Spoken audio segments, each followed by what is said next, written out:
नमस्कार दोस्तों। अक्सर पेशेंट्स हमारे पास आते हैं जो ये कहते हैं कि स्टोन के ट्रीटमेंट के बाद हम क्या स्टोन का परहेज करें जिससे कि हमें दोबारा कभी स्टोन ना हो।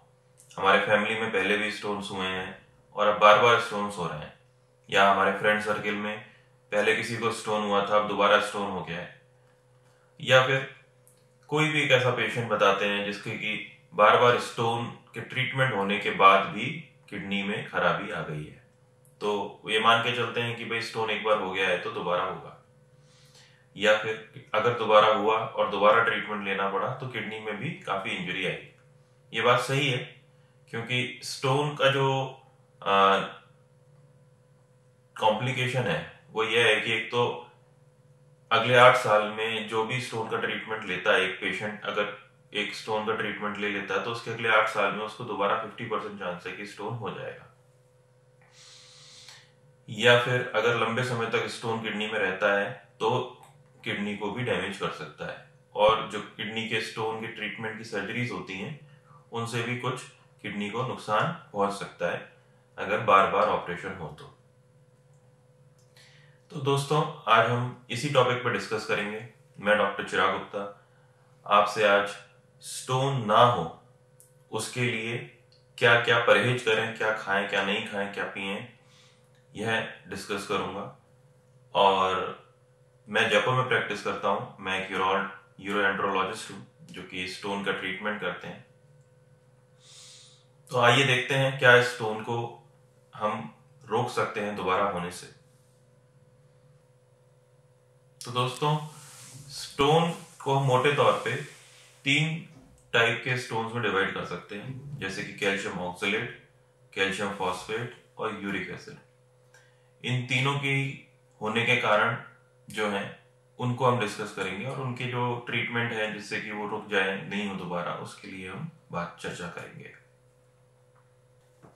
तो दोस्तों, जो सबसे इंपॉर्टेंट स्टोन है कैल्शियम ऑक्सलेट स्टोन, जो सबसे कॉमनली होता है, उसके 2 कंपोनेंट हैं, calcium and oxalate. Calcium oxalate stones की जो कैल्शियम और ऑक्सलेट है उसमें से ज्यादा इंपॉर्टेंट जो कंपोनेंट है वो है ऑक्सलेट। ऑक्सलेट में रिच जो फूड है उनकी वजह से ये ऑक्सलेट की क्वांटिटी बॉडी के अंदर बढ़ जाती है, या फिर अगर हम ऑक्सलेट रिच फूड ले रहे हैं और कैल्शियम की मात्रा बहुत ही कम ले रहे हैं तो भी ये ऑक्सलेट बॉडी में ज्यादा एब्सॉर्ब होता है। कैल्शियम को बहुत ज्यादा रिड्यूस नहीं करना है डाइट में। कैल्शियम डेफिनेटली स्टोन का एक इंपॉर्टेंट कंपोनेंट होता है, मगर मॉडेस्ट क्वांटिटी में इसका डाइट में होना जरूरी है, नहीं तो जो दूसरे कंपोनेंट है वो ज्यादा एब्सॉर्ब हो जाते हैं गट से, इंटेस्टाइन से, और वो इंटेस्टाइन के थ्रू यूरिन तक पहुंच जाते हैं। तो इसका मतलब यह है कि कैल्शियम को बहुत ज्यादा कम करके अपनी डाइट में हम स्टोन से नहीं बच सकते। तो जो दूसरा कंपोनेंट है उस पर फोकस करते हैं, ऑक्सलेट। ऑक्सलेट स्टोन्स, ऑक्सलेट का जो डाइट है वो अपने किन किन चीजों से मिलती है अब ये समझते हैं। जैसे नट्स हुए जिसमें कि अपने काजू बादाम अखरोट वगैरह रहते हैं, या फिर बीट रूट जिससे अपना चकुंदर कहते हैं, और पोटैटोज, पालक, और पंपकिन कद्दू, या फिर ब्रिंजल, अपना बैंगन, ये सारी चीजें हैं जो कि स्टोन फॉर्मेशन के लिए ऑक्सलेट प्रोवाइड करती हैं। चॉकलेट्स, अब पेशेंट कहते हैं कि सारी बीज की चीजें बंद कर दें, तो फिर उसमें खाने के लिए कुछ बच ही नहीं जाता, और कई ऐसी बीज की चीजें नहीं भी हैं जो कि ऑक्सलेट प्रोवाइड करती हैं। ये सारी चीजें कम मात्रा में लेने से हमें स्टोन ऑक्सलेट के थ्रू होने से बच सकते हैं। एकदम बंद करने का भी कोई मतलब नहीं है, नहीं तो पेशेंट एक डाइटरी डेफिशिएंसी में चला जाता है और ऑक्सलेट की भी बॉडी में जरूरत होती है। दूसरे जो इंपॉर्टेंट डाइट्स हैं जिनकी की वजह से स्टोन फॉर्मेशन होते हैं उसमें आता है सोडियम। जितना कम बॉडी में अपन टेबल सॉल्ट लेंगे, जो लोग एडिटिव सॉल्ट्स बहुत ज्यादा लेते हैं, या फिर जिन डाइट्स में एडिटिव सॉल्ट्स बहुत ज्यादा होता है, जैसे कि जो प्रोसेस्ड फूड होते हैं, या फिर जिनमें प्रिजर्वेटिव्स बहुत ज़्यादा यूज करते हैं, या फिर जो मार्केट ड्रिवन जो फास्ट फूड्स हैं उनके अंदर सोडियम की क्वांटिटी बहुत ज़्यादा होती है, और इस हाई सोडियम कंटेंट वाले फूड को खाने से बॉडी के अंदर स्टोन फॉर्मेशन के चांसेस बहुत ज़्यादा हो जाते हैं। इसके अलावा जो रेड मीट है, एनिमल मीट है, वह भी बॉडी के अंदर जो प्रोटीन्स एक्स्ट्रा प्रोवाइड करता है, उसकी वजह से जो बाय प्रोडक्ट्स बनते हैं, प्रोटीन तो बॉडी के लिए अच्छे हैं, मगर जो बाय प्रोडक्ट्स बनते हैं उससे भी स्टोन फॉर्मेशन के चांसेस बढ़ जाते हैं। तो दोस्तों, ये जो हमने समझा ऑक्सलेट,